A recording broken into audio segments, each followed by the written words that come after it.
नमस्कार मित्रांनो, यंदा जून महिना सुरू झाला. दिवस जात आहेत पण पाऊस नाहीये. पावसाचा नेमका पत्ता नाहीये आणि त्यात भर म्हणजे भारतीय हवामान विभागाने आणि कृषी तज्ज्ञांनी आताच एक धक्कादायक अहवाल दिलेला आहे. त्या अहवालात असं सांगण्यात आलंय, यंदा एल निनोचा प्रभाव जास्त असणार आहे. त्यामुळे मान्सून कमजोर राहणार आहे. दरवर्षीपेक्षा पाऊस खूप कमी पडणार आहे आणि महाराष्ट्रातील तब्बल या 10 जिल्ह्यांना धोक्याचा इशारा देण्यात आलेला आहे. त्याचबरोबर हवामान अभ्यासक पंजाबराव डक यांनी सांगितलं आहे की यंदा धोंडा महिना आलेला आहे आणि धोंडा महिना म्हणजे काय हे तुमच्या आजी आजोबांना नक्कीच माहीत असेल. ते तुम्हाला नक्कीच सांगतील. आता शेतकरी मित्रांनो, धोंडा महिना म्हणजे दुष्काळाची चाहूल हे आपल्या सर्वांना माहीत आहे. ते 10 जिल्हे कोणते आहेत, त्यांची परिस्थिती काय असेल, हे सगळं आपण या व्हिडिओमध्ये सविस्तरपणे सांगितलं आहे. जेणेकरून तुमचं जे पिकाचं नुकसान होणार आहे, तुम्हाला वेळेवरती पाण्याची जी टंचाई भासणार आहे, त्यापासून तुमची सुटका होणार आहे. दरवर्षी जून महिना सुरू झाला की शेतकरी आनंदात असतो. बियाणं तयार असतं, नांगर बाहेर निघतो, पेरणीची लगबग सुरू होते. पण यंदा चित्र वेगळं आहे. होय शेतकरी मित्रांनो, जून उजाडला, दिवस जात आहेत, आकाशात ढग येतात, काही ठिकाणी पाऊस पडतो, पण मनावाशी अजून पावसाची परिस्थिती नाही. वारा सुटतो, मनात आशा जागते, पण पाऊस पडत नाही. आणि मग पुन्हा उन्हाचे चटके. सोशल मीडियावर वेगवेगळ्या बातम्या फिरत आहेत. कोणी म्हणतो उद्या पाऊस येणार, कोणी म्हणतो आठवडाभर नाही. सामान्य माणसाला कळत नाही नेमकं खरं काय आणि खोटं काय. तर शेतकरी मित्रांनो, सविस्तर आणि अचूक माहिती जाणून घेण्यासाठी आताच आपल्या बोलगड्या मराठी या यूट्यूब चॅनेलला सबस्क्राईब करा. जेणेकरून व्यवस्थित आणि एकदम अचूकरित्या माहिती तुमच्यापर्यंत लवकरात लवकर पोहोचत राहील.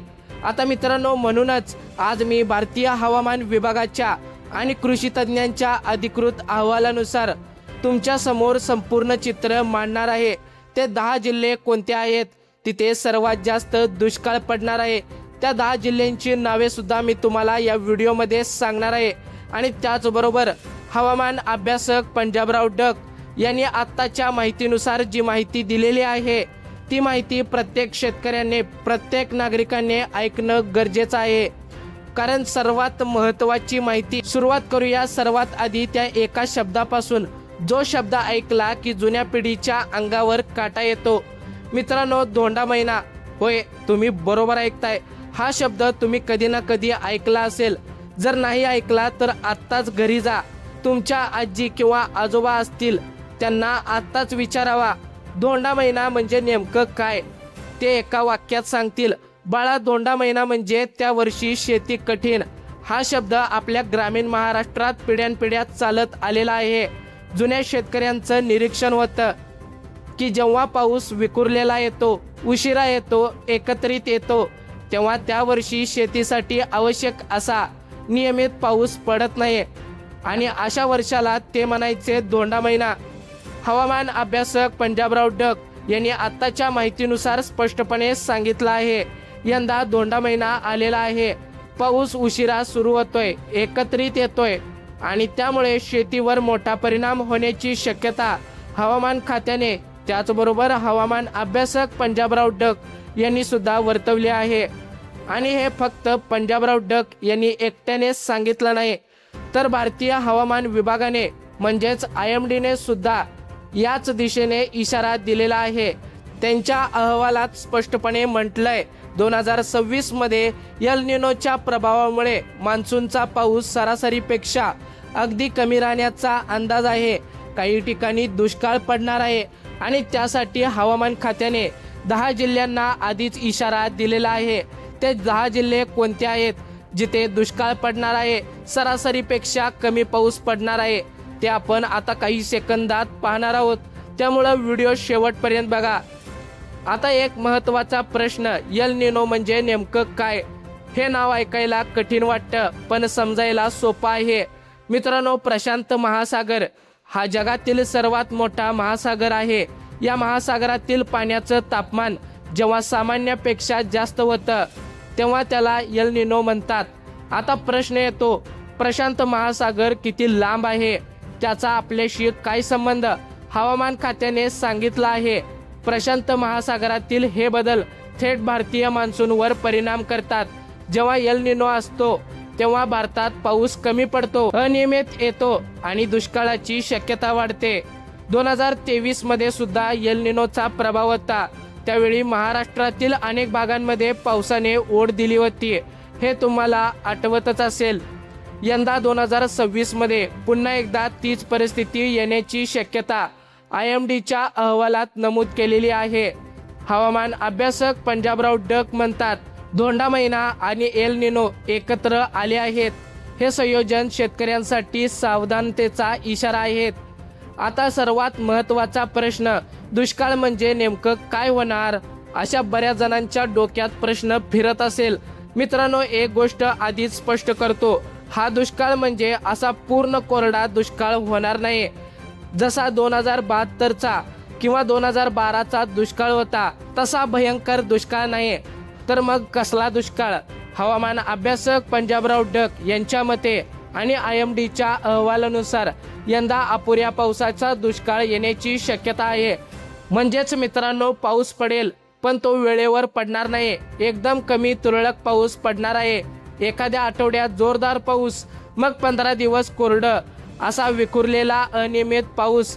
शेतकऱ्याला सांगतो, जेव्हा पाऊस वेळेवर पडत नाही तेव्हा पीक वेळेवर येत नाही. पीक वेळेवर आलं नाही तर बाजारात भाव मिळत नाही. भाव नाही मिळाला तर उत्पन्न नाही. हाच खरा दुष्काळ. मित्रांनो, याशिवाय पिण्याच्या पाण्याची तीव्र टंचाई निर्माण होऊ शकते. विहिरी, तलाव, धरण कमी भरतील. उन्हाळ्यात पाणी टंचाई आणखीन वाढेल. मराठवाडा, मध्य महाराष्ट्र आणि पश्चिम विदर्भ या भागांना याचा सर्वाधिक फटका बसण्याची शक्यता आहे. त्याचबरोबर IMDच्या अहवालात नमूद केलेले काही 10 जिल्हे आता मी तुम्हाला सांगणार आहे. नेमके ते 10 जिल्हे कोणते आहेत ते मी या व्हिडिओमध्ये सांगणार आहे. त्यामुळं व्हिडिओ शेवटपर्यंत आणि लक्षपूर्वक बघा. आता शेतकऱ्यांनी अशा परिस्थितीत नेमकं काय करावं? अशा परिस्थितीत शेतकऱ्यांनी घाबरून जाऊ नये, पण डोळे उघडे ठेवणे आणि नियोजन करणं अत्यंत गरजेचं आहे. नंबर 1, पेरणीची घाई करू नका. पाऊस नीट झाल्यावर लगेच पेरणी केली तर बियाणं वाया जातं. किमान 75 ते 100 मिलीमीटर पाऊस पडल्यावरच पेरणी करा. नंबर 2, कमी पाण्यावर येणारी पिकं निवडा. यंदा तूर, मूग, उडीद यांसारखी कमी पाण्यावर येणारी पिकं पेरण्याचा विचार करा. कापूस आणि ऊस यांना जास्त पाणी लागतं, त्यांचा विचार करताना दोनदा विचार करा. नंबर 3, पाण्याची बचत करा. विहीर, शेततळं यातील पाणी जपून वापरा. ठिबक सिंचन असेल तर उत्तम, नसेल तर यावर्षी तरी त्याचा विचार करा. नंबर 4, रोज हवामान अपडेट पहा. IMDच्या अधिकृत वेबसाईटवर किंवा आपल्या बोलगड्या मराठीवर तुम्हाला सर्व हवामानाचे नवीन अपडेट्स रोजच्या रोज मिळत राहतील. नंबर 5, शासकीय मदतीसाठी तयार राहा. दुष्काळ जाहीर झाला तर शासनाकडून मदत मिळते. त्यासाठी 7/12, पीक नोंद, आधार हे सगळं अपडेट ठेवा. आता मित्रांनो सांगतो ते 10 जिल्हे कोणते आहेत ज्याची तुम्ही प्रतीक्षा करत आहात. भारतीय हवामान विभाग आणि कृषी तज्ज्ञांच्या 2026च्या अहवालानुसार आणि हवामान अभ्यासक पंजाबराव डक यांनी सांगितलेल्या ताज्या बातमीनुसार, म्हणजेच एल निनोचा प्रभाव आणि धोंडा महिन्याची स्थिती पाहता या 10 जिल्ह्यांमध्ये यंदा एकदम कमी आणि तुरळक पाऊस पडण्याची सर्वाधिक शक्यता आहे. तर बघा ते 10 जिल्हे कोणते आहेत. यामध्ये पहिला जिल्हा येतो छत्रपती संभाजीनगर. मराठवाड्याचं केंद्र असलेला हा जिल्हा. इथे आधीच पाण्याची कमतरता आहे. यंदा पाऊस कमी राहिला तर पिण्याच्या पाण्याची तीव्र टंचाई भासू शकते. नंबर 2चा जिल्हा येतो बीड. बीड जिल्हा हा नेहमीच दुष्काळग्रस्त भागात येतो. यंदा IMDच्या अहवालात या जिल्ह्याचं नाव सर्वात आधी आहे. शेतकऱ्यांनी विशेष काळजी घेणं गरजेचं आहे. नंबर 3चा जिल्हा येतो जालना. होय मित्रांनो, जालना जिल्ह्यात कोरडवाहू शेती जास्त आहे. पाऊस कमी झाला तर जिल्ह्यातील शेतकऱ्यांना मोठा फटका बसू शकतो. आता 4था जिल्हा आहे बघा धाराशिव. मराठवाड्यातील हा जिल्हा सुद्धा दुष्काळाच्या सावटाखाली आहे. पाणी साठवणुकीकडे लक्ष द्या. 5वा जिल्हा येतो लातूर. 1993च्या भूकंपानंतर उभारलेला लातूर, पण पाण्याची समस्या इथे कायम असते. यंदा आणखीन काळजी घेण्याची गरज आहे. मित्रांनो, आता 6वा जिल्हा येतो अहिल्यानगर. मध्य महाराष्ट्रातील हा मोठा जिल्हा. काही भागात ऊसाची शेती आहे. पाऊस कमी राहिला तर ऊसाला पाणी मिळणं कठीण होऊ शकतं. मित्रांनो, आता नंबर 7चा जिल्हा आहे सोलापूर. सोलापूर म्हटलं की उन्हाळा आठवतो. या जिल्ह्यात पाऊस आधीच कमी असतो. यंदा परिस्थिती आणखीन बिकट होऊ शकते. मित्रांनो, आता नंबर 8वा आहे सांगली जिल्ह्याचा. सांगली जिल्ह्यात म्हणजेच जत, आटपाडी, कवठेमंकाळ हे पूर्वीकडचे तालुके सर्वाधिक धोक्यात आहेत. इथे पाण्याचा प्रश्न सर्वात मोठा उपस्थित होऊ शकतो. या तालुक्यामध्ये आधीच पाणी कमी आहे. यंदा पाण्याकडे विशेष लक्ष देणं गरजेचं आहे. 9वा जिल्हा आहे सातारा. मित्रांनो, सातारा जिल्ह्यातील मानखटाव आणि कोरेगाव हे दुष्काळी तालुके यंदा पुन्हा एकदा अडचणीत येऊ शकतात. या तालुक्यातील शेतकऱ्यांनी आतापासूनच नियोजन करणे गरजेचं आहे. बघा, आता 10वा जिल्हा आहे बुलढाणा.